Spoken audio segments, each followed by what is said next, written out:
Okay, so welcome everybody. This will be our fourth class on the Taitareeya Upanishad. And so thank you all for being here, and especially Bindaji, thank you for doing these classes with us and taking us through these Upanishads. We very much appreciate it. It's a real privilege to be here with you. Just for the sake of the replays and other people to know, the replays for the prior parts of this Upanishad and several others, as well as Nasadiya Sukta and Manisha Panchakam, are on replay here. And then there's also a YouTube channel with things that have occurred in various venues with Bindaji, and that's listed in his profile. But the YouTube channel is called Advaita Talks, and there's a lot of very valuable opportunity to listen there. The class will have the usual format. We'll close off the chat and so forth while Bindaji is teaching, and then we'll open it and really hope anyone who would like to comes up and engages with discussion and question and answer with Bindaji on the topic that we have here. And then again, just to remind, the classes are almost always Wednesday and Friday at 8:30 p.m. IST, which is the equivalent of right now 10 a.m. Eastern time on the same day. And then we'll continue to have general Advaita question and A's at the same time on Sunday. And thank you, Prakash, for joining us up here for moderation and for questions and so forth.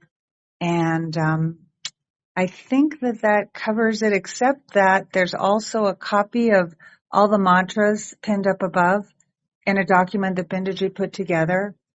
And it takes us in each mantra from the Sanskrit clear through to an English translation, and it's helpful to study ahead on the direction we're going. But again, thank you so much, Bindaji. Unless you'd like to add anything, Prakash, you're welcome to, and then Bindaji will start.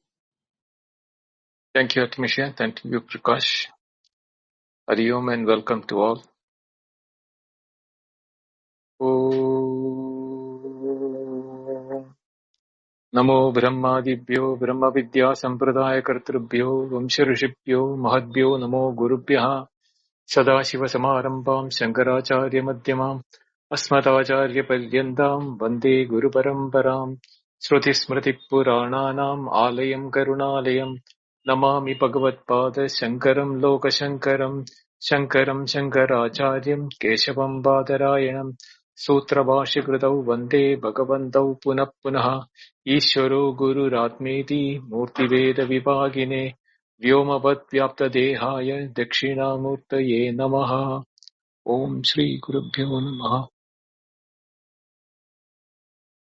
Om Shanno Mitrasyam Varunaha Shanno Bhavatvaryamam Shanna Indro Brihaspatihi Shanno Vishnururukramaha Namo Brahmane Namaste Vayo Tvameva Pratyaksham Brahmasi Tvameva Pratyaksham Brahma Vadishyami Ridam Vadishyami Satyam Vadishyami Tanmamavatu Tadvaktaramavatu Avadu Mam Avadu Vaktaram. Om Shanti Shanti Shanti. Om Shiksham Vyakyasyamaha Varnaswaraha Matrabalam Samasandanaha Ityuktashiksha Sahanau Yashaha Sahanau Brahmavarchasam Atatasagam Hitayam Upanishadam Vyakyasyamaha Panchaswadikaraneshu Atilokamadijautishamadividyamadiprajamadhyatmam Tamaha Saham Ityachakshate Athatilokam Prithvi Purvarupam Dyauruttara Akashasandihi Vayusandanam Ityadilokam Athadijjautisham Agnispurvarupam Aditya Uttararupam Apasandihi Vaidyudasandanam Ityadijjautisham अथादिव्यम् आचार्यपूर्वरूपम् अन्देवास्युत्तररूपम् विद्यासन्धिः प्रवचनगुंसन्धानम् इत्यदिदिव्यम् अथादिप्रजम् मातापूर्वरूपम् पितोत्तररूपम् प्रजासन्धिः प्रवचनगुंसन्धानम् इत्यधिप्रजम् अदाध्यात्मम् अतराहनुपूर्वरूपम् उत्तराहनुरुत्तररूपम् वाक्सन्धिः जिह्वासन्धानम् इत्यध्यात्मम् इति महासंहिता संहिता य एवमेता महासंहिता व्याख्याता वेदा सन्धीयते प्रजया पशुभिः ब्रह्मवर्चसेनाध्येन सुवर्गेण लोकेन यच्छन्दसां वृषभो विश्वरूपः छन्दोभ्योऽधमृताच्चं बभूव समेन्द्रो मेधया स्पृणोतु अमृतस्य देवधारणो भूयासम् शरीरम् मे विचर्षणम् जिह्वा मे मधुमत्तमा कर्णाभ्याम् भूरिविश्रुवम् ब्रह्मणः कोशोऽसि मेधया पिहितः श्रुतम् मे गोपाय आवहन्ति वितन्वाना कुर्वाणा चीरमात्मनः वासागुंसि मम गावश्च अन्नपाने च सर्वदा ततो मे श्रियमावह लोमशाम् पशुभिः साह स्वाहा आमायन्तु ब्रह्मचारिणः स्वाहा विमायन्तु ब्रह्मचारिणः स्वाहा प्रमायन्तु ब्रह्मचारिणः स्वाहा धमायन्तु ब्रह्मचारिणः स्वाहा शमायन्तु ब्रह्मचारिणः स्वाहा यशोजने सानि स्वाहा श्रेयान्वस्य सोऽसानि स्वाहा तं त्वा भग प्रविशानि स्वाहा सा मा भग प्रविश स्वाहा तस्मिन् सहस्रशाखे निबगाहं त्वयि मृदे स्वाहा अथा आप प्रवता अस्तयन्ति यथा मासा अहर्जरम् एवं माम् ब्रह्मचारिणः तातरायन्तु सर्वतः स्वाहा प्रतिवेशोऽसि मे प्रभामाहि प्रमापद्यस्व. Now we will take the fifth Anuvak today, fifth and sixth. भूर्भुवः सुवरिति वा एतो तिस्रो व्याहृतयः तासाम् उ हस्मै ताम् चतुर्थीम् महाचमसेभ्य प्रवेदयते मह इति तद्ब्रह्म स आत्मा अङ्गान्यन्या देवताः भूरिति वा अयम् लोकः भुवरित्यन्तरिक्षम् सुवरिति असौ लोकः मह इत्यादित्यः आदित्येन वाव सर्वे लोका महीयन्ते भूरिति वा अग्निः भुवरिति वायुः सुवरित्यादित्यः मह इति चन्द्रमाः चन्द्रमसा वाव सर्वाणि द्योतिगंसि महीयन्ते भूरिति वा ऋचः भुव इति सामानि सुवरिति यजुगुंषि मह इति ब्रह्म ब्रह्मणा वाव सर्वे वेदा महीयन्ते भूरिति वा प्राणः भुवरित्यपानः सुवरिति व्यानः महतीत्यन्नम् अन्नेन वाव सर्वे प्राणा महीयन्ते तासाम् एचास्तचस्रचतुर्थाः चतस्रो व्याहृतयः तायो वेदा स वेद ब्रह्म सर्वेऽस्मै देवा बलिमावहन्ति. So this one is full one Anuvak. Now if you look at it in the fifth section, it teaches about the meditation on Brahman in the form of Hiranyagarbha.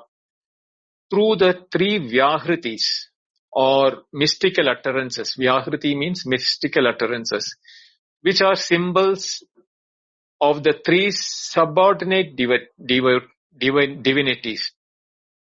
So, in the Bhu, Bhuva, Suva, each one of them is called a Vyahriti. What we can say that iti, in the sense that Bhu, Bhuva, Suvaha, each one of them is a derivative of each of the Vedas.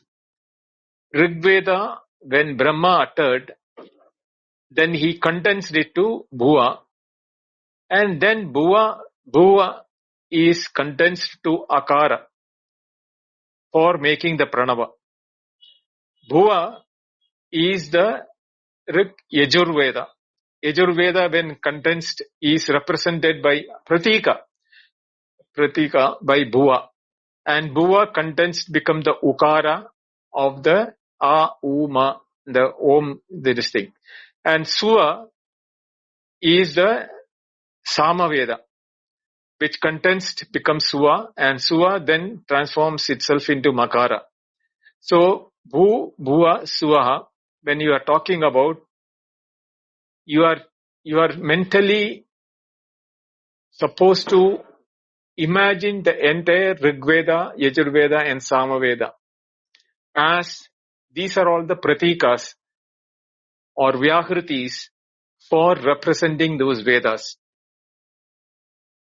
Eta vai, these are indeed Tisra Vyaharya, the three Vyahritis. Vyahriti means they have got different etymologies. I am not getting into it. One is saying that it is which takes from us from when meditation on that takes us from the Vyavahara to the beyond the Vyavahara. That is one of them, and there are other two Vyutpatis or the etymologies also. So Tisra Vyahraya, Uhasma, these are all called Nipata. Nipata means utterances in the Sanskrit language, not from the Vedic point of view. Utterances in the Sanskrit language, which is called Nipata, means it is placed to indicate specific attention of the listener. So here it is to show that Bhu, Bhuva, Swaha, each one of them are indeed. That is the meaning. The word, it is the placement the words doesn't per se, it doesn't have a meaning. But when it is used, the intended meaning has to be taken by us. That saying that U is intended for Bhu, Ha is intended for Bhuva, and Swa is intended by Sma as indeed. So these three Vyahritis indeed, Tasam, along with them. Now, three Vyahritis have been mentioned. Now, Mahachamasya Pravedayate. Mahachamasya is a rishi, and his son has mentioned one more. Pravedayate means he has, uttered or he has revealed what? Etam Chaturtim. Now, along with this, there is to be a following or the fourth one. Iti Maha. And that is Maha. So, Bhu, Bhuva, Suva, Maha. Iti, four Vyahritis are being mentioned. But here Maha, Tad Brahma. That Maha itself is Brahma. Brahma here is not the Nirguna Brahma. Here it is a Hiranyagarbha or the Saguna Brahman. That is to be meditated upon as Hiranyagarbha. Sa Atma. So he is the first Atma. As mean the creation, the Brahman, when it becomes Atma, it becomes the first Atma is in the form of Hiranyagarbha. Even though Hiranyagarbha and Brahma, there is no difference. One is Nirguna and other is in the form of a Karya Brahma. So here when it is Saha Atma means he is the Atma, means he is the Atma, first Atma to be created from Brahman. Anyaha Devataha, all other gods, Angani are his limbs. Subsequent creations from Hiranyagarbha, the other devatas like Agni Devata, Vayu Devata, Indra Devata, all other devatas are Angani, are is as limbs. So automatically Hiranyagarbha becomes the Angi. Angi means the one which has got Angas. So you have to imagine Hiranyagarbha as the Virat, as the Supreme Purusha with Angas. Angas means which are the limb, which are having limbs as gods. Now these gods are having specific locations in the body, like the fire, the eyes, the sun, then mind, moon, etc., etc., Indriyas. They are all having the Adhisthana Devatas. So Angani means here the Adhisthana Devatas of the Angas, of the limbs, of that Purusha. So imagine this is a Upasana Kanda and we are using a Pratika or a what you call prop or avalamba for doing this meditation. But the meditation is using Vyahriti. Vyahriti is now, which will be taking us further into the Shodashakala Purusha as the Hiranyagarbha. If you remember, recall the Prashnopanishad, we had the Shodashakala Purusha. So that is what is being revealed here in the form of Hiranyagarbha here. In this Anuvak, Upasana is what is the important aspect. And it is using Vyahriti. So after having done the Samhitopasana in the beginning, now the same Samhitopasana thing is merged with the Vyahriti Upasana. The Vyahriti Upasana will merge with the what you call the Samhita Upasana. In the Samhita Upasana we had Adilokam, Adijaudisham, Adiprajam, Adividyam, Adhyatmam, like that. So that way here we will have four of them. So Bhu, Bhuva, Suvaha, Maha is the four, and in the four forms they will be meditated upon. It is the Vyahriti is Vyaharati Papani iti Vyahriti. Papani Vyaharati means one destroys the papas or the Vyavahara is what is called Vyahriti. So in the Bhurvaswa iti eta va tisro Vyahritaya, what does it say? These three Vyahritis and are to be now understood in the form of what you call Alambanam. For Alambanam is the prop which is being used. In the Gayatri Mantra also we have this Bhu, Bhuva, Swa, the three words. And it is used in the Karma Kanda. Karma, Upasana and Jnana Kanda, these mantras are appearing. That's Gayatri Mantra. So it is prasiddha in the sense that why here, iti va eta tisro vyahrita. Va, the word va is for indicating that they are the renowned Vyahritis. Tasam u hasma etam chaturti. Among them, this Mahachamas is the one which is introducing the fourth one.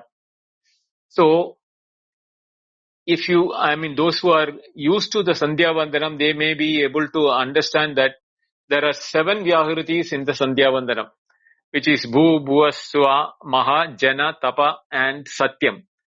So here, the first 4 are being taken, that is Bhu, Bhuva, Swa and Maha. And the Maha, why they got the name Vyahriti Maha?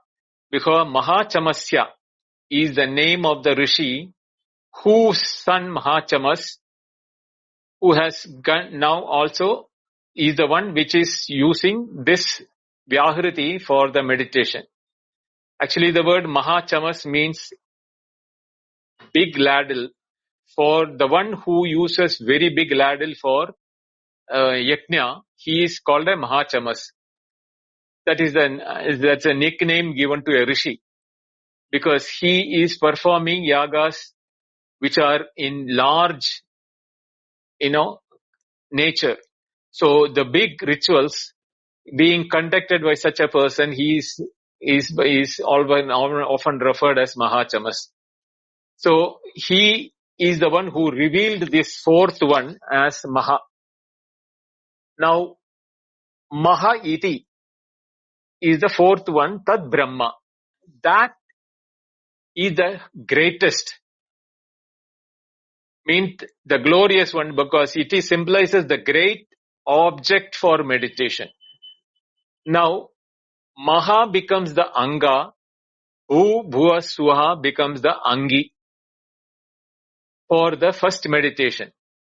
Angani Anya Devata. So when it is being given, Maha iti Sa Atma. So when it becomes Atma, the Anganis have been described.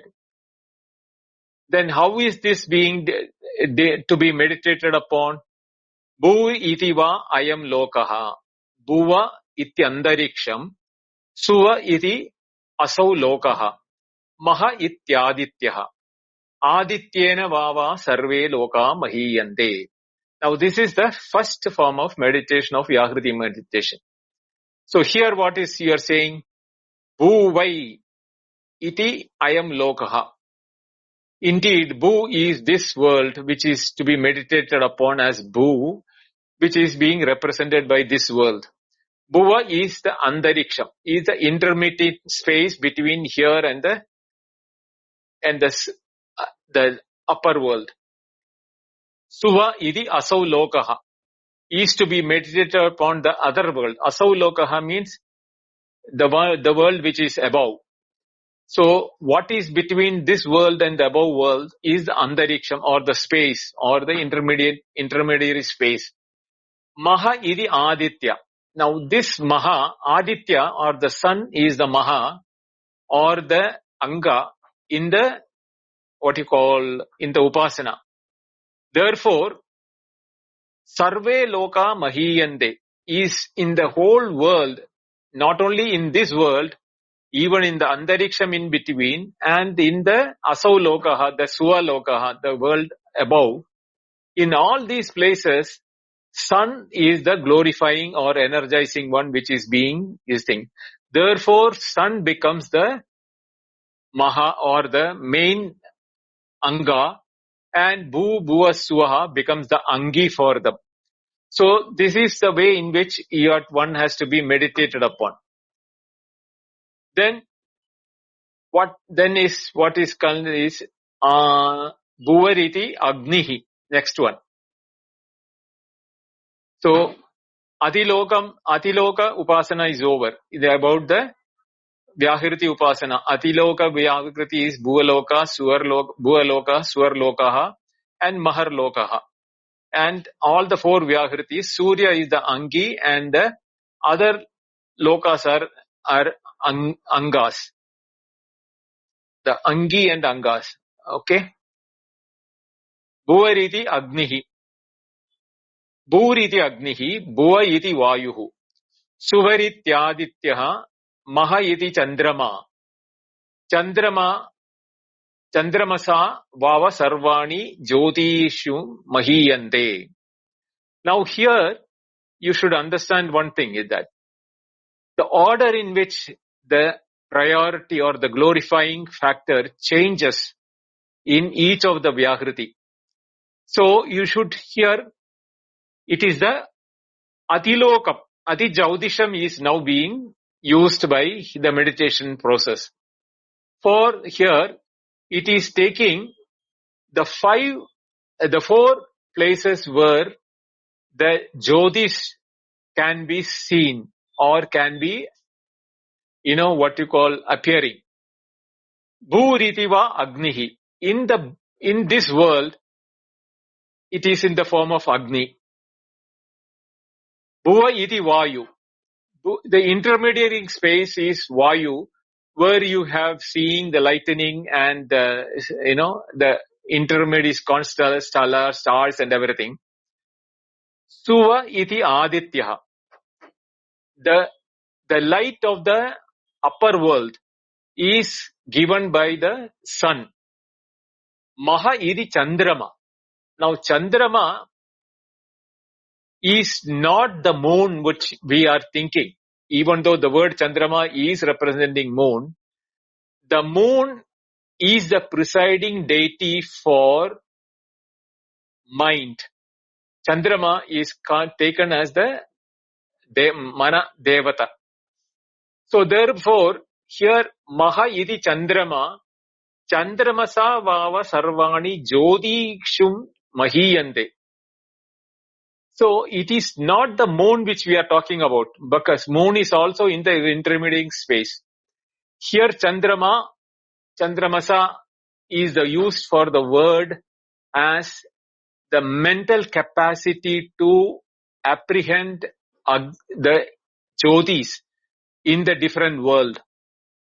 It is the experience of the lights are in our mental realm. Therefore, the mental realm is the Angi, and the Agni, Vayu and Aditya, which are now being placed in the body as Adhisthana Devata of Indriyas. That is what is being referred here. Bhu iti va Agni means Bhu should be meditated upon as Agni, Bhuva iti Vayu as air, Suva iti as sun, Maha iti Chandrama, Chandrama Vava Sarvani Jodishim Madihande. So what happens here is that we know that this Agni is the presiding Deva for the tongue, a walk. Walk Devata is Agni. So Agni is representing Walk Devata. Then Jnanendriya, Karmendriya, Jnanendriya, when you look at it, Vagindriyam is Agni and Vayu is Sparshendriya, is the skin or the touch sensation. Vayu is the touch in the sensation, is the Indriya for it. Aditya presides over the sights so if you have the word and the form, word from the Agni, the form in the form of eyesight, and sparsh or the touch sensation by the Vayu, Indriya Devata. So all the three senses put together, we can have the entire experience which is held in the Andakarana, in the mind. So here the Hiranyagarbha, the first creation, is also having this form of mind, the sense organs, through which he is doing the creation for subsequent creation. So that is to be meditated upon as that he is what you call the Atma, Sa-Atma. So Bhuviriti Var, then, so here we have to see that Angi and Anga, which we said that, Chandrama, the mind is the presiding deity, and the sense organs like the walk, the eyesight and the vision and the touch are the they sing for Angas for the meditation of it. Then comes Bhuva iti va Richaha. Bhu iti va Richaha, Bhuva iti Samani, Suvar iti Rajugumshi, Maha iti Brahma, Brahmana Vava Sarve Veda Mahiyande. Now, if you look at it, here say that Rit mantras are invoked by Bhu iti Vyahriti. So, I told you that in the form of which was conceived by Brahma when the creation took place. So the Rig Veda mantra is involved with Bhu Vyahriti. Sama mantras are involved with Bhuva Vyahriti. Yajur Veda mantras are invoked by Swa Vyahriti. Maha Idi Brahma. Here, the Brahma is not the Brahma which we are talking about, Nirguna Brahma. Here, the Omkara, which is representing Brahma, is what is intended meaning by Maha Iti Brahma. So what happens is that in all these mantras, Rig mantra, Yajur mantra, Samaveda, all of the places, Omkara is the important thing which is there in the beginning and ending of the every mantras. So it is protected by the Omkara, which we have studied in the last session. So what happens? The Maha, the Angi becomes the Omkara. And each of these Vedas, Rig Veda, Yajur Veda, Sama Veda, becomes the limbs of the Veda, the Omkara. So this is how the Vyahriti Upasana of the Omkara and the Vedic mantras have to be done. So we have Adilokam, Adijodisham, now Adivedam, Adividya. Veda is Vidya. Adiveda. The three are completed. Now comes Adhyatma, the fourth one. So 4 ways of 4 Vyahritis. So 4 into 4, 4 to 16. This is the 16 kalas or the Shodasha Kala Purusha which is to be meditated upon. Let us see that Adhyatmam, how does it is come? Bhu iti vai pranaha. Bhuva iti apanaha. Suva iti vyanaha. Maha iti annam. Annena vava sarve prana mahiyante. So here also again, this is from the Adhyatmam, from the individual's point of view. Bhu iti prana is the prana. Bhuva is apana. And Suva iti vyanaha. Vyana, vyaptatvad vyanaha is the one which is entire body is being taken. So you have prana, apana and vyana is included in the Vyahritis. And Maha idim annam. Now annam is here is the one which, based on which the entire pranas are depending upon. If the annam is not there, the pranas cannot function. And apana is the one which is consuming the annam. Vyana is the one which is taking it into entire thing. And prana is representing the mind and the functions of the whole body. So, prana, apana, vyana becomes the limbs for the annam. Annam becomes the main, the angi. And the angas are prana, apana, vyana, represented by Vyahritis like Bhu, Bhuva, Suva, Maha.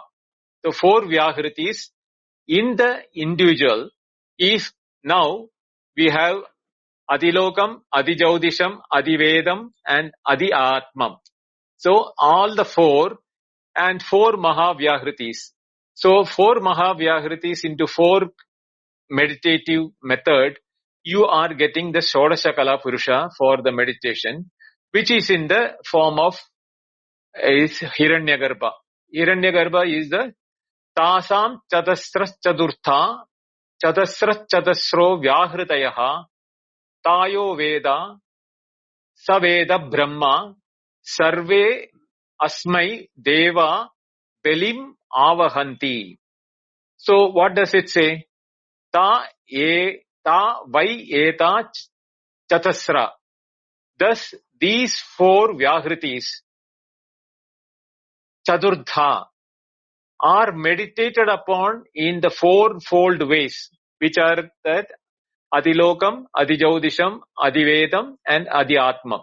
So in the 4 Vyahritis and the 4 ways, Chatasra Vyahritaya, the 4 Vyahritis in each one of them. So 4 ways in 4 Vyakriti in each one of them totally becomes 16. Sa eva Veda, one who knows this and meditates upon this in the 16 Shodasha Kalas. Taha, them, Veda Brahma, they know the Hiranyagarbha or the Prajapati or the Hiranyagarbha or the Saguna Brahman. And Sarvai Deva, all the gods,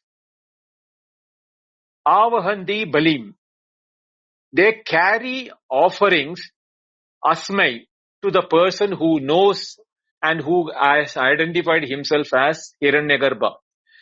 The advantage of this meditation is that you are attaining to become Hiranyagarbha yourself by this Shodashakala meditation using 16 Vyahritis, in the 16 forms of Vyahritis. Adilogam, Adijaudisham, Adivyedam, Adi Atmam, and Bhu Bhuva Swa Maha. Iti 5 Vyahritis. So these 16 ways in one who meditates on Hiranyagarbha becomes Hiranyagarbha himself. Brahmavida, Brahmaiva Bhavati. Like that, here also, Saveda, Saeva Veda, Sta Veda Brahma. So he becomes knower of Brahman, of Hiranyagarbha Brahman. So Sarve Deva, all the Devas becomes the subordinates for him, and they offer Avahanti Balim. Balim means offerings. Avahanti they carry offerings to this person who has now become adept in the Hiranyagarbha Upasana. So this is how the fourth Anuvaka is completed. So here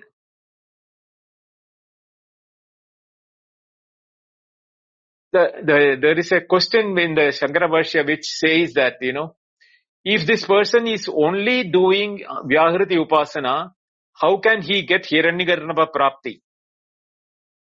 Normally the nature of the Upasana indicates that the fruit of the Upasana.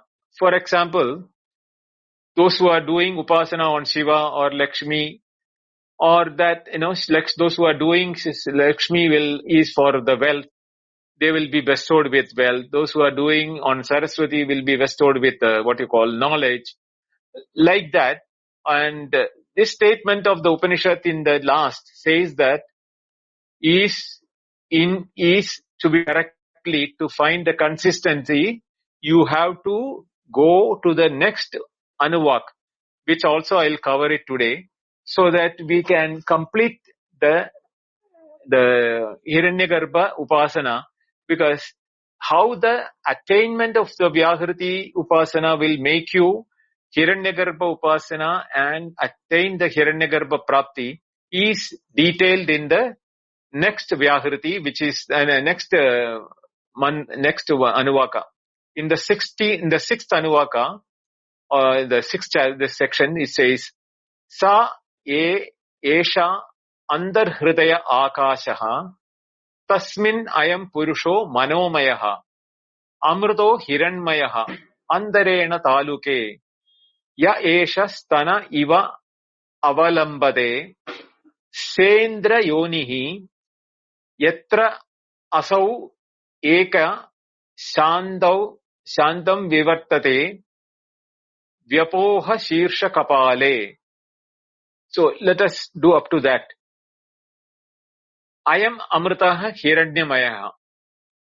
This Amrita, this eternal effulgent, Hiranyamaya, he is for the effulgent. If we remember the Upasana of Hiranya Upasana in the Ishavasya Upanishad which we did, we use the sun, Hiranyamaya, Hiranyamaya Patrena, Satyasyapi Hitam Mukham. So there that Hiranyamaya is used there. So here it is that I am Amrita. This immortality or eternity is in the form of Hiranyamaya, is the effulgence of Purusha. the Purusha through which the Hiranmaya Patrena Apihitam, when it is being removed, let me go to the Hiranmaya Purusha, is how we meditated upon the Ishavasya Upanishad. Here, it is the same thing which is being mentioned. I am Amrita Hiranmaya Purushaha. Manomayaha is to be revealed through the mind. There, the Hiranmaya said that the Suvarna is the shining gold cup which is covering the hole through which you can enter into the Hiranyagarbha world, is how we studied the Ishavasya Upanishad. Here he is saying that that is in the heart of the meditator. So how does it enter there is being explained in this mantra. I am Amrita Hiranmaya, Manomayaha is revealed through the mind of the meditator. Tasmin sa yaha esha akashaha. Tasmin means in that locus or in that location, sa yaha esha akashaha. Where there is a space, andar hridaye, within the heart, inside the mamsa pinda, that pundarigata, that like a lotus, inverted lotus, there is the pulsating heart.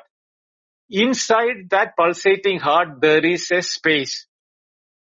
That is the heart which is referring to andar hridaye.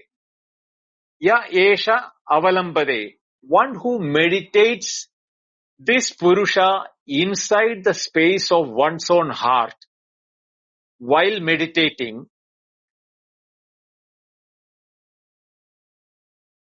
how does that and the Purusha enter that place?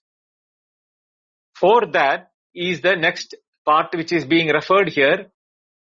Iva, stana iva, like a nipple, andarena taluke, inside the upper jaw, there is a hanging thing which we got uluva in the uluva or uluva, something in that there is a small thing which is hanging inside our upper palate. That is what is referred here. Istana iva avalambade, andarena taluke, inside the upper palate. Vyapohya, breaking open Sikhsha kapale, yatra asau keshande. Now, asau keshande, where the roots of the hair is ending, and there is a gap. Sikhsha kapale means in the center of the skull, there is a space when you will find that there is a space where you have the softness of the skull. There, the roots of the hair, when it is touching, that is the place. Vivartade, by dividing that apart, the hair follicles apart, sa indra yonihi. It is a passage for the Indra or Hiranyagarbha here. That Hiranyagarbha, how does it enter a human being or any creation, is that it is coming through this. We have discussed it even in the what you call Taitareeya Upanishad. That it enters through the softness of the skull tip, and then it penetrates down the portion where it is. You can see that hanging small tip, flesh type of hanging inside the tongue, above the tongue. Through that, it goes into the heart of the human being, and inside the heart there is a space, and that is the space where the Hiranyagarbha is sitting, and that is the Angushtamatra Purusha. The Purusha, this Hiranyagarbha of the size of the thumb, is residing inside that heart. That is how it is to be meditated upon. So this eternal effulgent Hiranyagarbha who is revealed through the mind means inside the heart, and that is the location of the mind also, where the awareness is coming to the entire body is from that spot, not from the brain. Is only a tool which it measures, but for the brain to function, the blood has to go from a Sushumna Nadi, which is starting from the heart, goes upward through the same route which Hiranyagarbha came into the brain and invigorates the brain to operate for the understanding and awareness. And that when that leaves through the upper part of the skull, Sushumna Nadi, when breaking through the skull, and that is what is the yogis call them as the mukti for the yogi. So this is explained by Shankaracharya in the Bhashya. So he is not denying the yogic method of Sushumna Nadi and the appearance of that going upward and the release, the Hiranyagarbha getting released. That is when the awareness is lost by the body and when the awareness passes through the skull into the nether worlds, upper world, and for to the Hiranyagarbha world. It goes and backs and merges with the Hiranyagarbha back into his world. So that is how the Hiranyagarbha Upasaka, when he leaves the body, the Hiranyagarbha Upasana takes him back to the Upasya of Hiranyagarbha. This is how it is being explained in the Bhashya detailed, and it is a long explanation in the Bhashya which I am not getting into this. So concluding this, the next one, that one more part I have to read. Bhu ityagnau pratitishthati bhuva iti vayau suvarityaditye maha iti brahmani apnodi swarajyam apnodi manasaspatim vakpati chakshuspatihi srotrapati vijnanapatihi etat eto bhavati Akasha Shariram Brahma Satyatma Pranaramam Mana Anandam Shanti Samruddham Amrutam Iti Prachina Yogyo Vas Upasaswa. Now this I will extend the class because I have to complete this, because these two both becomes together the one complete Upasana. So what is it? Pratitishtanti. What is pratitishtanti? At the time of death of the Upasaka, merges. Pratitishtanti means remains merged with Agnau, into the fire. Idi Bhuhu. So in the form of Bhu, Bhu is the fire. He merges with the fire, which is the form of Bhu. Vayu, he merges with the air. Bhuva is in the form of Vayu. And Aditya, he travels to the Aditya. Iti Suha, and it reaches the upper world. Suha iti upper world.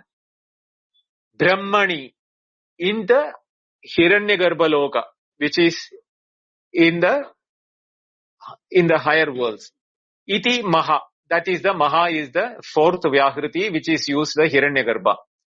Apnodi Swarajyam.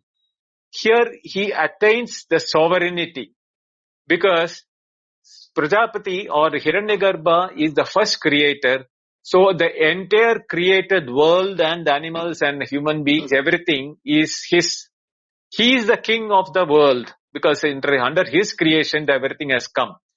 So this Upasaka who does Upasana on the Bhu is the Agni, Bhuva is the Vayu, Suva iti netherworld, iti Aditya, and Maha iti the netherworlds, the upper world.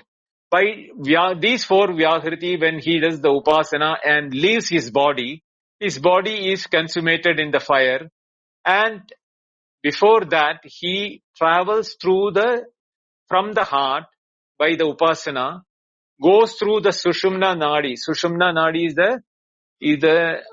is a imaginary, what you call nerve, which is traveling from the heart through the inner palate, through the backside of the nostrils to the brain, and from the brain to the soft portion of the skull in the center, and releases from the skull. And that is how he goes and merges with the Hiranyagarbha. So when he merges with the Hiranyagarbha, he apnodi Swarajyam. He reaches back to his own place.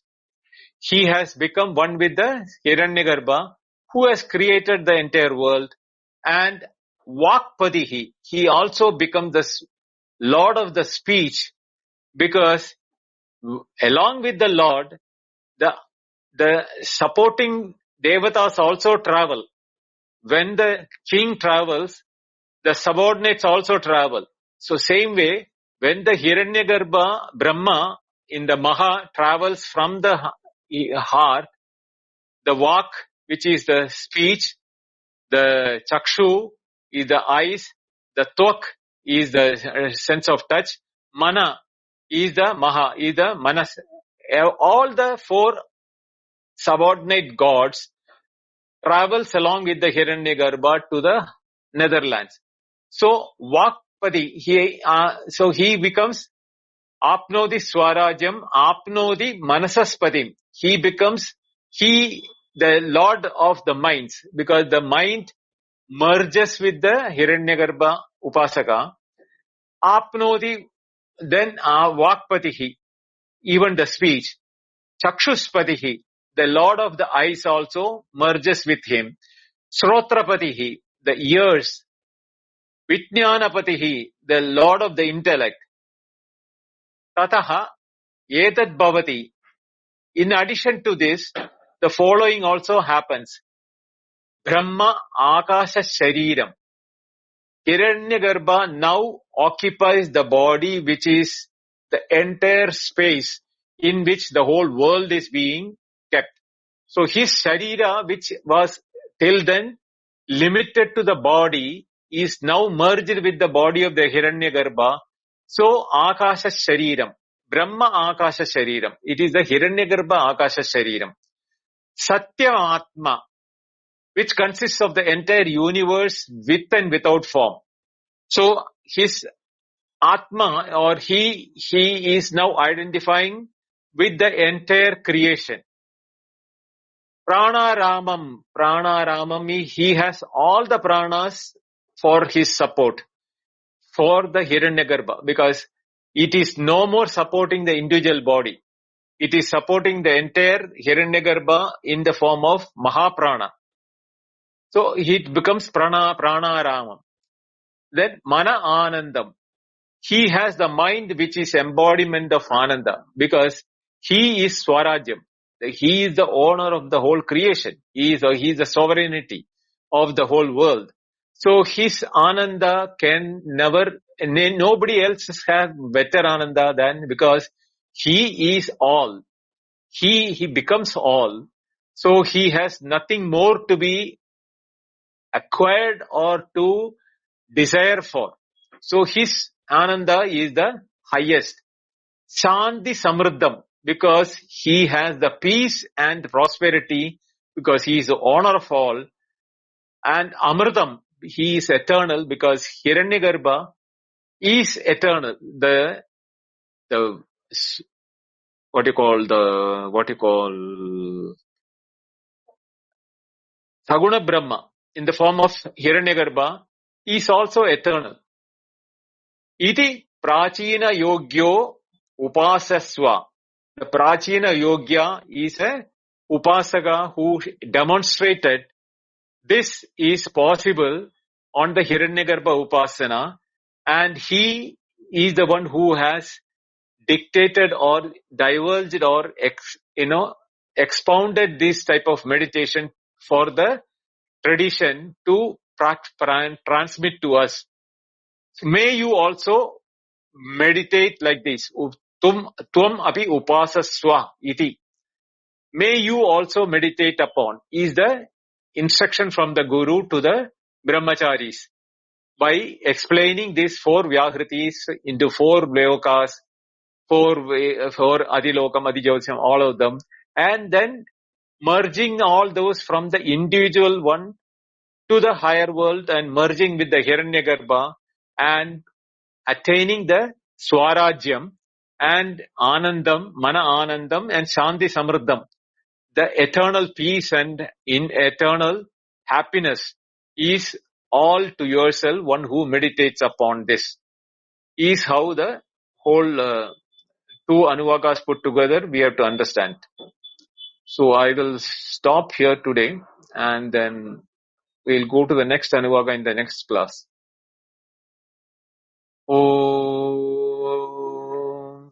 Shanno Mitrasham Varunaha Shanno Bhavatvaryama Shanna Indro Brihaspatihi Shanno Vishnurukramaha Namo Brahmane Namaste Vayo Tvameva Pratyaksham Brahmasi Tvameva Pratyaksham Brahma Vadishyami Hridam Vadishyami Satyam Vadishyami Tanmamavatu Tadvaktaramavatu Avatu Mam Avatu Vaktaram.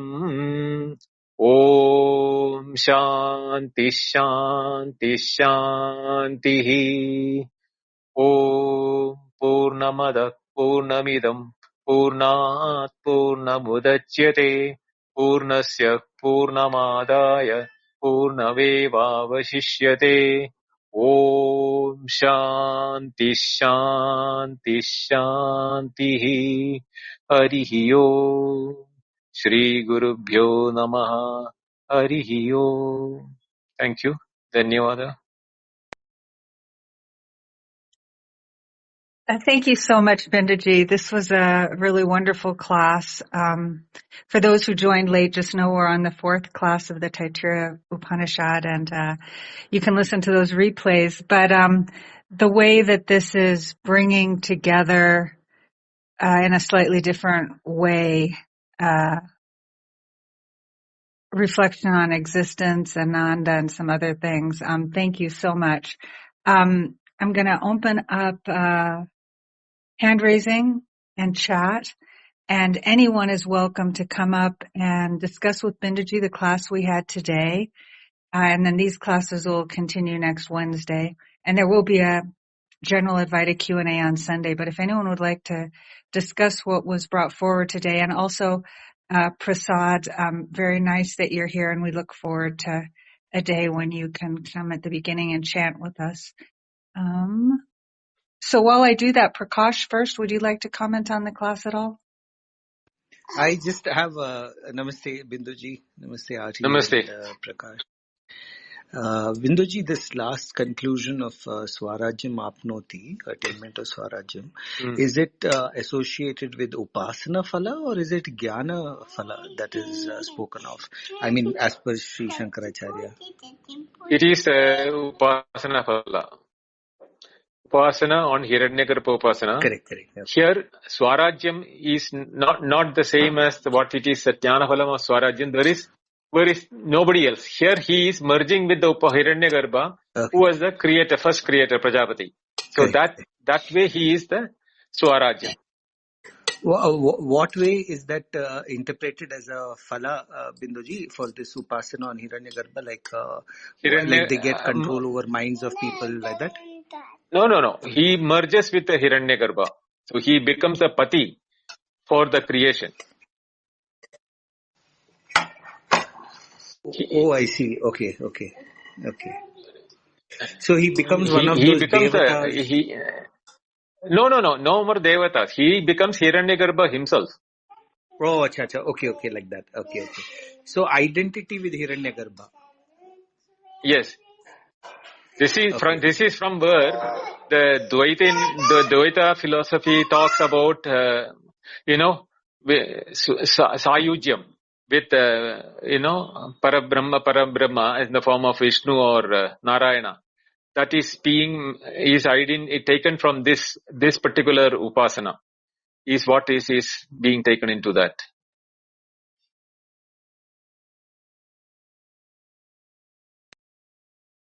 Thank you. I got that, Binduji. Thank you. I'd like to explore that a little bit more, but when I have time. Okay. Thank you. Sure. Prakash? Yes, thank you, Binduji. That was a very profound, deep meditation, actually. Very deep meditation, because just like, earlier I asked you a question, how would one see this in not the language of the Upanishad, but in terms of a practitioner, a sadhak. So what I gleaned from this was, you can correct me, was in the earlier class, you talked to us about the dharana concept, about how to use the chanting, the mantras, and the meaning and the enunciations and all that. How does one bring focus? But here, what I felt was, it is a deepening of that focus without much symbolisms that is bound with dharana, but is going more into the dhyana concept. Maybe you can elaborate a little bit more on that, because you gave us the direct transliteration of the Upanishad. But I want you, if you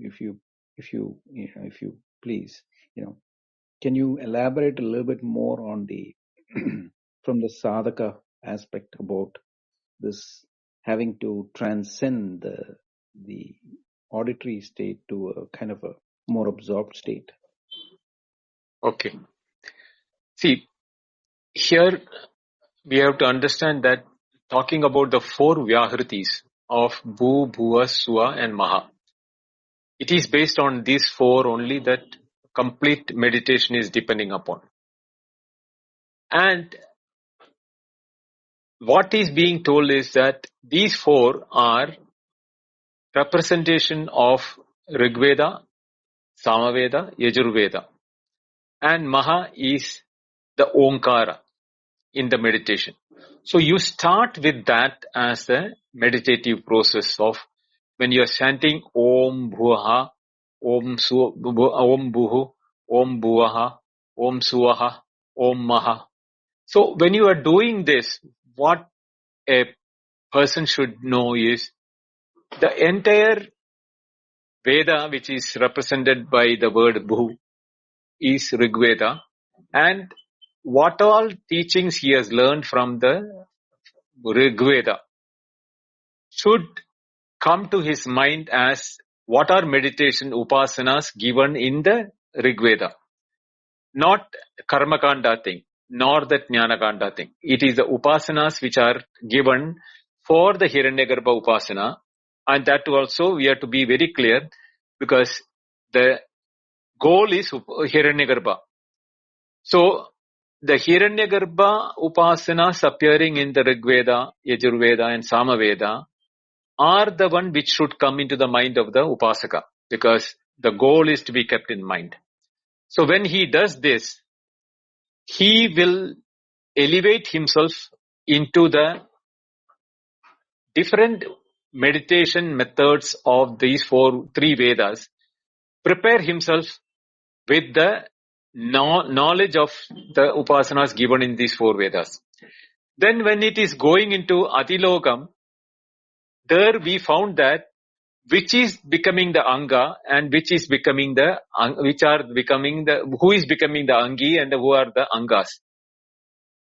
That is the time when he brings down that meditation process with the knowledge what he has learned from the upasanas and applying it into where the Anga and Angi is defined in those upasanas.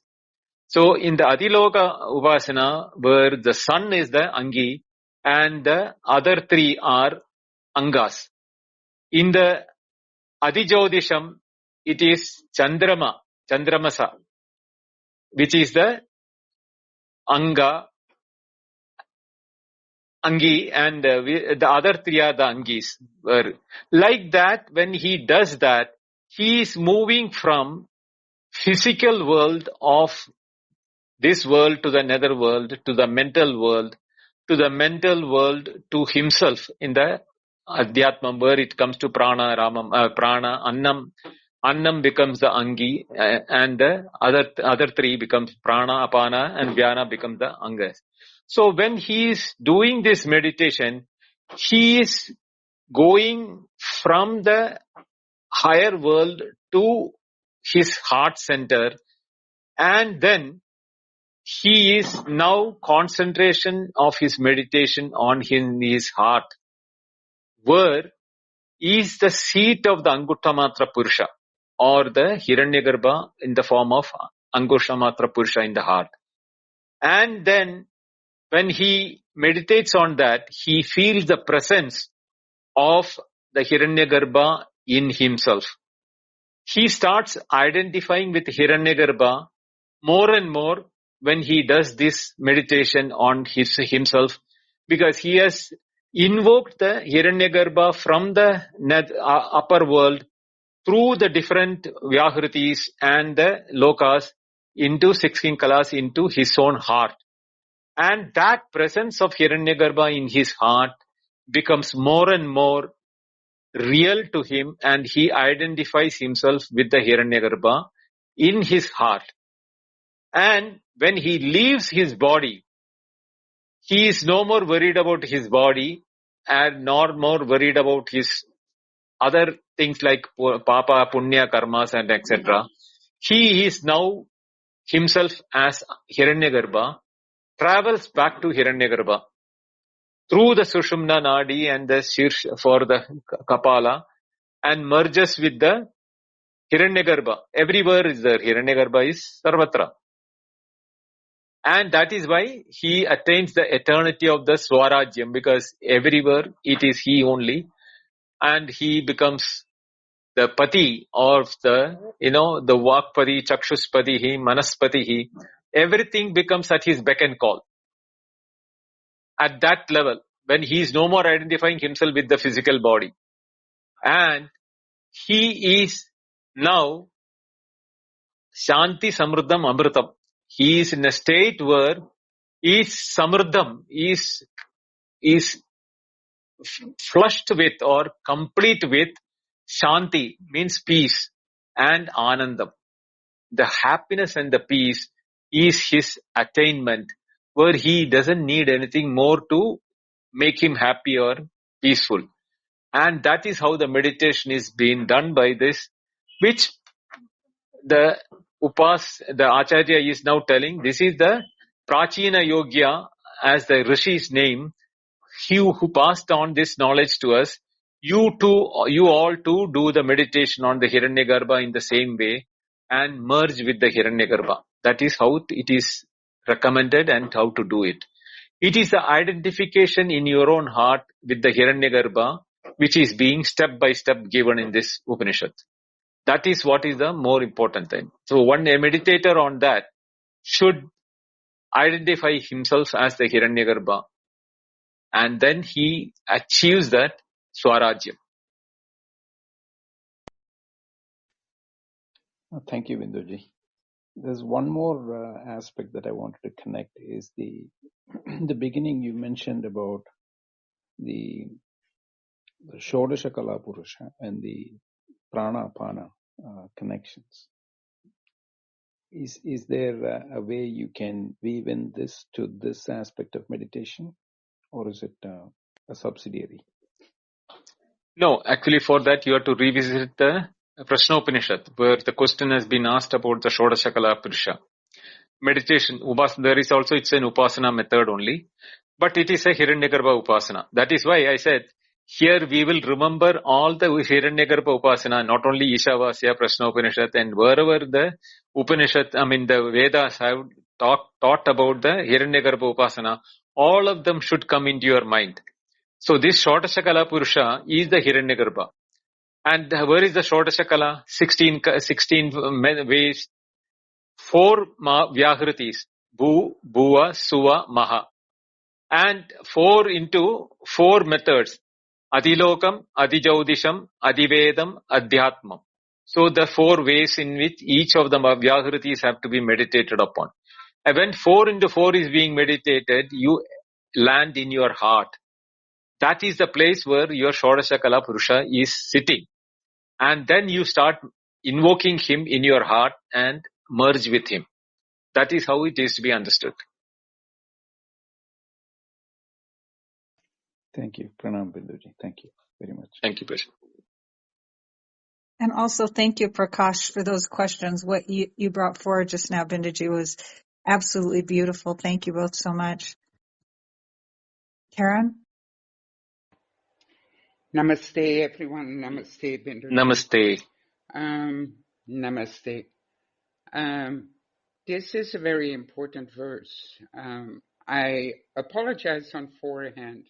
I'm going to use some yogi terms and the way I am seeing it. And then from that point of view, I'm going to have a question. So If it is a typical yogi question, I am also happy that Prasad is there on the panel here. He is practicing, and we'll together answer it. Where I don't know, he will append me. Okay, thank you. My point is that what the latter part of what you were talking about, it describes the chakra system, right? So when there is the chakra system from the heart all the way up to the top, there's also the lower chakra, connected to the physical body and the mental realm. And then from the heart up, it goes higher up. And one is actually in the spiritual realm. Now, when the heart is the seat of the Purusha, then my question is that Prakriti is also, but then the Prakriti in the heart chakra is connected to the lower levels, while Purusha, when that is through the fire, is eliminating the Prakriti. So my question is, both are there when one is not enlightened or not realized. Am I right in that?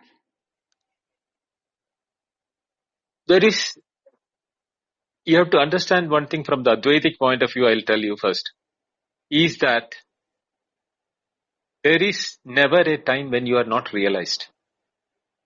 I know that. Yes. So that question of when you are not realized is out of the picture. But when we do not know our realized state of our understanding, is the time when the lower chakras get activated in the form of what we call it as the lower vasanas or innate tendencies in the body for physical pleasures and the sexual pleasures, the food pleasure or the body pleasures. All these lower chakras are more ignited. But once you are in the heart chakra, you are into a spiritual quest. And this Upanishad and these mantras are talking only from a point of view of the spiritual person's upasana. That is why it is coming into the Upanishad category. Otherwise, it would have been in the Karmakanda or the earlier portion where it is a pure upasana part of it. Since this is part of the Upanishad, we are all assuming that the quality of the Adhikari or the quality of the Brahmachari is for the spiritual quest. Therefore, there is this starting point as the heart chakra and above. We are not interested in the lower chakra because that is all finished as far as the Brahmachari is concerned who is into the spiritual activity. Is anything else, Prasad, you want to add? So I was right in that, right? Karen. You're of the opinion that this the concepts of Sayujya, Samipya, all had their seeds in these kind of verses? Hiranyagarbha Upasana. No. Okay, sorry, Karan. I'll come back to you. No, directly. That is apnodi swarajyam. That word Binduji, were has you discussing with Karen? Sorry, I thought you said Prasad. no. Karan asked about the chakras and the meditation. I thought you heard that, and you are asking that. I Oh. mean, you have something to. So you didn't hear that what Karan said. No, I couldn't, no. I Okay. just heard Then Prasad, then I thought you were calling me out. So, No, I called you because I thought you heard, you were listening to Karin's question, and so okay. that you may have something else to add anyway.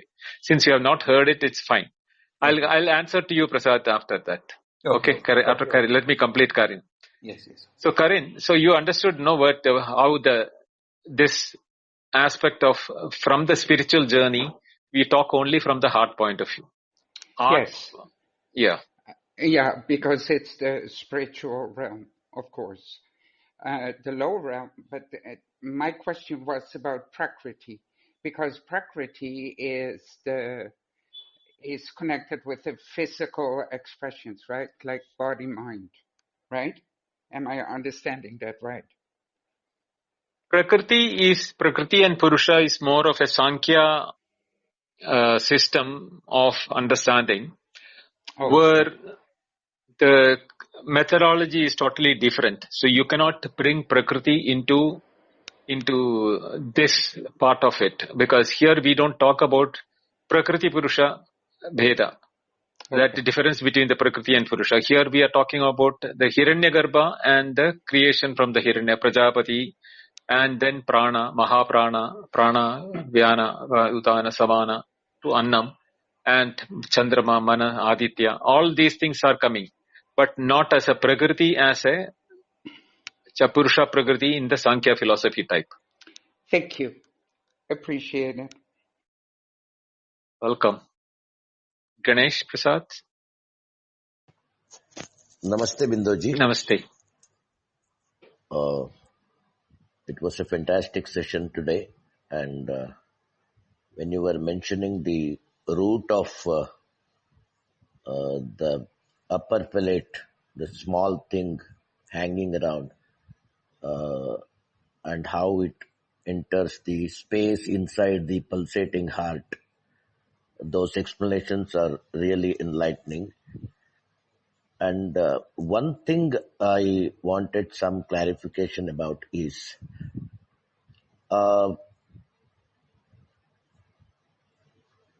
among the Vyakritis you told, the Upasana Kramas explained in Rigveda, Samaveda and Yajurveda, all those things, they have to come to the mind while meditating upon the Hiranyagarbha.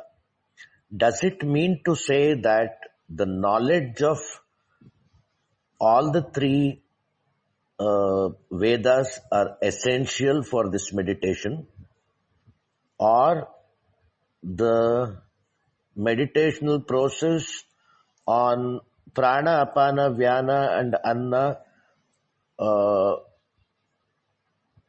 would be enough, in the sense that if we concentrate on any of the four Vyakritis, the other three would go simultaneously along with it.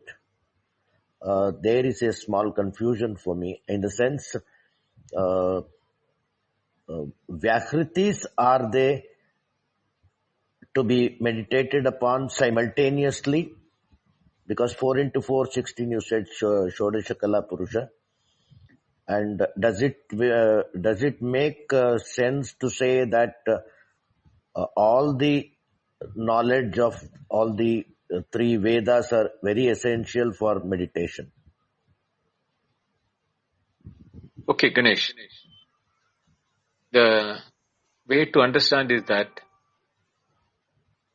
we are not in a system where Vedic life is being maintained by us in the today's scenario. While those who are leading Vedic life, we can do that as prescribed in the Upanishad, Yes. we are all blessed that we have Hiranyagarbha Upasana in the form of Upanishads also, where it is represented by the Rigveda, Samaveda and Yajurveda. So you will be able to find out that these representative upasanas of the 10 Upanishads, the Ishavasya there is Hiranyagarbha Upasana, in the Taitareeya Upanishad there is Hiranyagarbha Upasana, in this one there is there, in the Chandogya Upanishad it is there, it is in the Brihadaranya Upanishad it is there. So you will find that we have many places where Hiranyagarbha Upasana has been given in this thing. Only thing is that in the Chandogya and the Brihadaranya, they are very detailed one, and I am not covering that because it is purely on the Upasana side. Here it forms part of the main Upanishad itself. So that is why I have covered it in the explanation. Otherwise, the Sikhsha Valli completely should have been omitted. But I didn't omit it because only the reason is that the Upanishad, Taitareeya Upanishad is a representation of the entire Veda. So Upanishad is dealt in that form so that we get an idea what a Veda look like. That Upasana is very important because up to the 12th Anuvaka, we are on the 6th Anuvaka. 4th and 5th, 5th and 6th we are finished. There are now 7, 8, 9, 10, 11. 5 more Anuvakas we have to finish. All are Upasanas. But you will find that the Upasanas are different in different nature and they are all representational from the Vedas itself. So you don't have to really know all the 3 Vedas fully to do this meditation. These 10 Upanishads, if you study, that is good enough.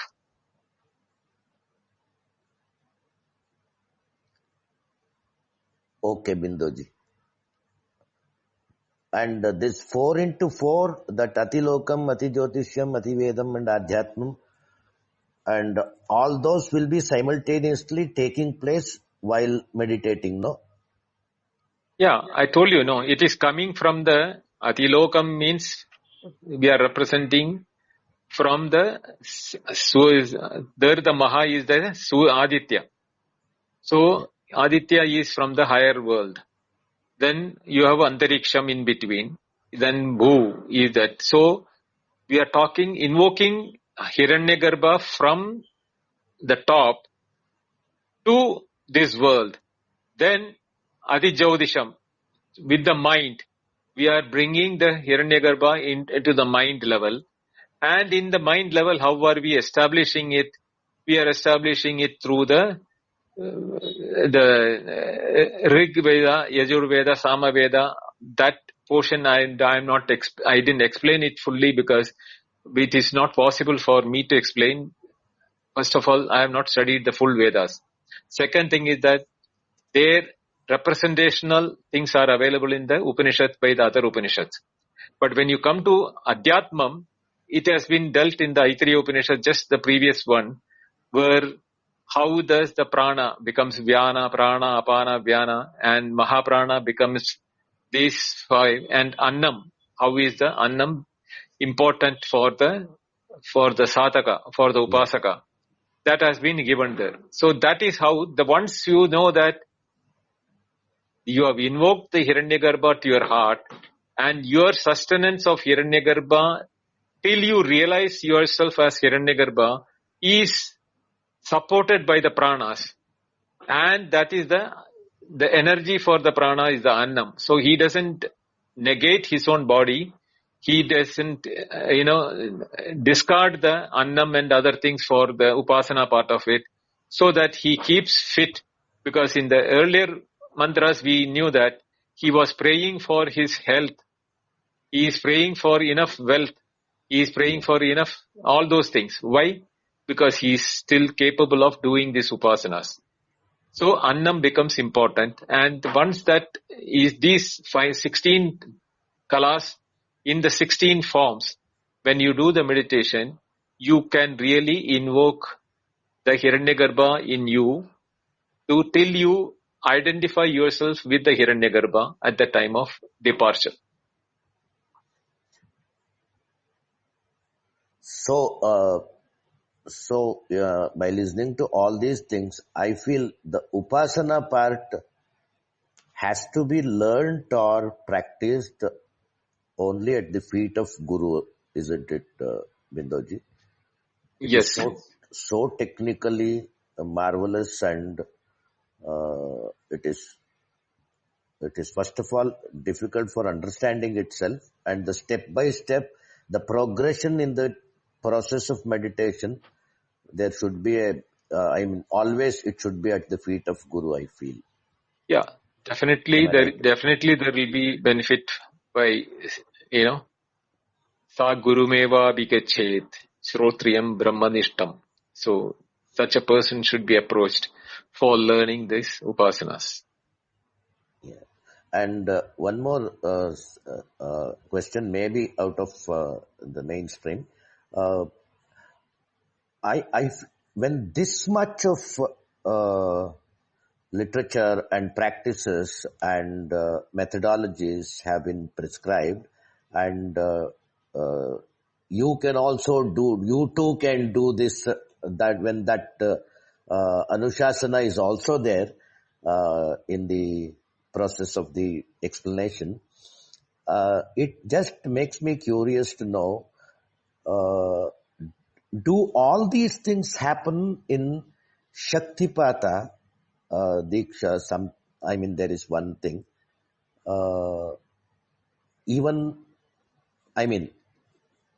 Without going through step by step in all these factors.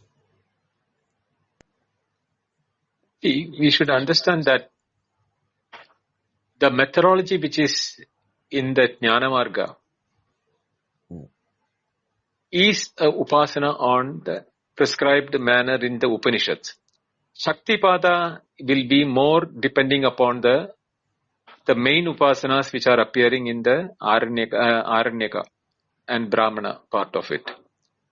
So, where you are already spiritually active and you have taken a plunge into the spiritual life, for you it is good enough to start from here. Otherwise, you have to, if you still feel that you are not fit for spiritual life, then as I was telling to Karin, you should start from the lower levels of upasanas. There are upasanas even for that, which is used in the other paths, which you have to take it from such respective gurus in those lines. Thank you, Bindoji. Thank you for these enlightening words. Today it was fantastic session. Thank you. Thank you. Thank you, Ganesh. Namaste, Venkat. Bindoji, I think it's already late for you. No, Maybe it doesn't matter. Doesn't matter. Nothing is late for me when I talking in this. This subject Perfect. is never taxes me. Yes, Bindoji. I think in that case, see, this is what I uncovered last few days, Bindoji. By looking for answers, what I was pointed to was, it's not somebody pointing, but I uncovered during chanting the Ganesha Taroshisham. In this, a Samhita. I'm looking for Samhita which was not because it is in the body of Veda. This is one Samhita that hidden inside the Ganesha Taroshisham. It has the same structure like other Samhitas, Mahasamhitas listed in the Taitareeya. It is, Gakara Purva Rupam, Akara Madhyama Rupam, Binduruttara Rupam, Nada Sandhanam, Sargam Hita Sandhihi, Saisha Ganesha Vidya, Ganakarushi. It is attributed to Ganakarushi. It's a Ganesha Vidya. It uses the Nada Sandhanam because it uses Gakara. Gakara is the Muladhara. Now, Binduruttara Rupam, Adna and above. Binduruttara Nada Sandhanam, the Onkara that does the Sandhanam from between these two. the Omkara meditation is subscribed when the Guru teaches the Om from the either from Nabhi upward to the Bindu, that is Adna, to be done. Basically, it's a practice that goes with the Samhita. When the Guru teaches that Atharva Shesham, he takes the Samhita and Anganyasa, Karanyasa, then he teaches Omkara. So basically, in the expanded portion of the Vidya, for that Samhita, there is a practice, and hence in Upanishad, what is given is a structure, but the practice comes from during Samhita. And here, how to get the Swarajya, right? Hiranya, Garbha, Upasana, it's a structure given, Bindoji. The actual, the practice to go along with, for the meditation to happen, it is not exactly available in the Upanishad portion, but it is in the Samhita portion. Basically, there is a practice that gets summarized here, Binduji. That is how I see Binduji. So there is that missing link is that Upasana has to happen with the Omkara. Omkara Upasana to go with it. With this knowledge. Hence the Sandhi possible, that Samhita become, Samhita Vyafruti. That the next step. That missing link is that practice of Upasana with the Omkara. That's a key here, Binduji. That's how I see it, Binduji. Yeah, you're right. There are different places where different upasanas are being given. Samhita Upasana was the first one which we studied. Here you said, no, Gam. Om Gam Ganapataye Namaha is the mantra. So there you take the Gakara Gam is the first one where Gakara Purva Rupam, Bindu Ruttara Rupam, Omkara Santihi, right? And Yes. Yeah. Akara Madhyama Rupam, Bindu Akara Ruttara. Madhyama Rupam, Bindu Ruttara Rupam. So Gam. So Gam is Ga A M. So Gakara Purva Rupam, Akara Madhyama Rupam, and Bindu Uttara Rupam. Right. Anuswara Skanta Rupam. Anuswara is Makara. Antya Basically. Rupam. Yeah. Antima Rupam. Uttara Rupam. That is what it is. So basically, see what helping that this what you call Sandhi or Samhita, which is being given as example in the beginning of Taitareeya, is also a representational only of the thing. What Samhita person will be having more upasanas and more what you call More details, Binduji. More more details detailed thing. Yes. of the Vidya. So yeah, you can meditate on prana, you can meditate on apana, you can meditate on jnana. Each one you can get, and there is a what you call phalashruti for each one of them also. Here the phalashruti is for Hiranyagarbha is apnodi swarajyam shanti samruddham amritam. That is how it is mentioned here as the phalashruti, and that is Hiranyagarbha Upasana in this particular Upanishad. But we learned another Upanishad, Ishavasya Upanishad, where also Hiranyagarbha Upasana was given. And we had the same thing in the Aitareeya Upanishad also. There in the Chandogya and Brihadaranya also it is there. So you will find that Hiranyagarbha Upasana itself has got many approaches. This is one of them, that's all. Yes, Binduji. Yeah, this one, I think there is some of this links are lost or may not be. It has to be assimilated. That Upasana need that practice of Omkara. Somewhere Yeah, that you need to go to a Sampradaya Acharya and Guru to know the full Samhita portion and this Upanishad portion completely, to study that link between the two. Yes, Binduji. I think this knowledge, I have tried to find out Because I've seen people doing Anganyasa, Karanyasa, even chanting Taitareeya Upanishad. They were taught this way. So something Yeah. that... Even for Sandhya Vandana onwards, even for Sandhya Vandana, you do that, no? Yes, Pandit. Gayatri Japa, you do Yes, that. Pandit. And so it is not only for this, it is so any mantra when you are doing Anganyasa, Karanyasa and all those things are mandatory for the sadhaka. Yes, Pandit. I think there is one more thing I uncovered was this, that Rama, right? That Rama mantra, that Rama is also utilized again in this Anuvaka. When you say Ra, the tongue touches the upper portion of the lips, the upper portion inside that area, where it is redirecting that Sushumna to the Brahmarandra automatically. These chants have wiring that redirects that that Sushumna, that energy rising within, to the Sahasrara automatically. There is some science behind this chanting. The words are, put in such a way. Even this, when you say that the tongue inside, right, the shape they told, and the tongue touching the top, and hence directing it to the top, Brahmarandra. I think there is why this whole mantra japa has that configuration, inherent in it. Even one doesn't know it is directing that conscious, this also Sushumna upward. There is something else to this mantras which is very unique.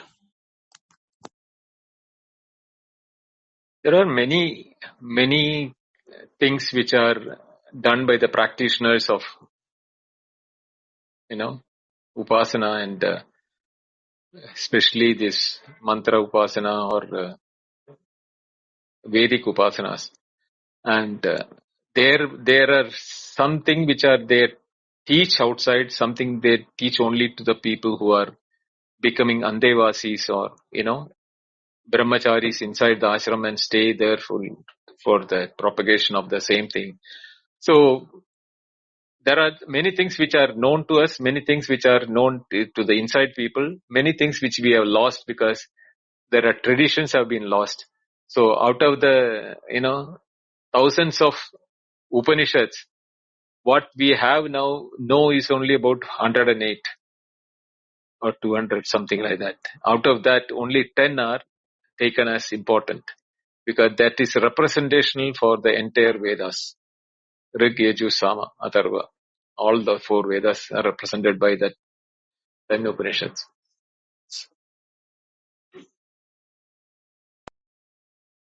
Yes, Manoj. I think there is a Upasana can take us up. I will meditate on this teaching today. Thank you, Manoj. This structure is that Angi Anga was very nicely, Right. understood today. Thank you.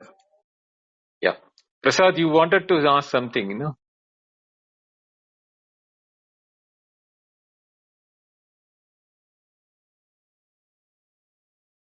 I think. Sometimes Prasad is taking care of his daughter at night, so sometimes, Okay. It's okay. Yeah. I think we can wind up now. Yes. Yeah, Thank Binduji, you. I'll There ask he you is. those things. Actually, sorry, Ati.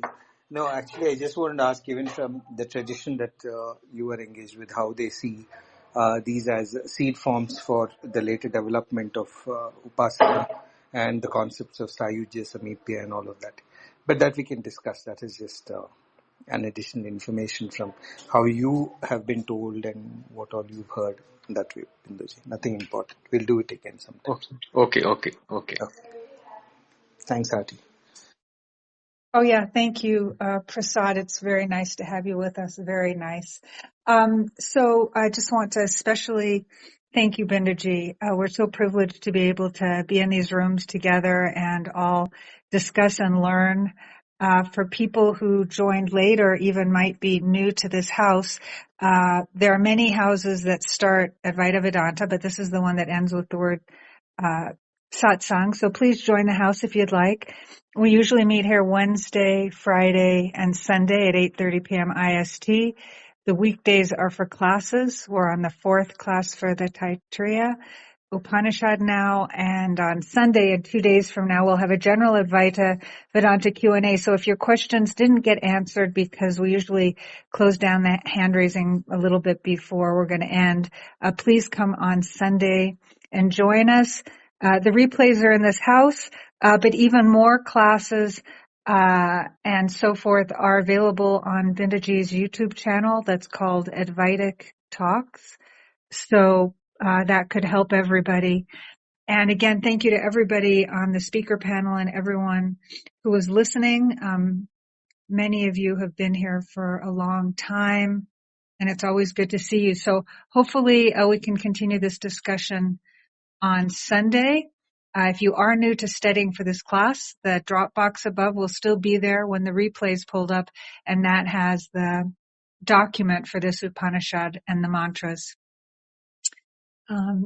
Feel free. Don't be shy because maybe you have a different viewpoint or you're new to this or whatever. All your questions on these are welcome. And the people who spoke today had some very, very enlightening questions. Hari Om. Namaste. Good night. Hari Om. Good night, Vinod. Hari Om. Hari Om.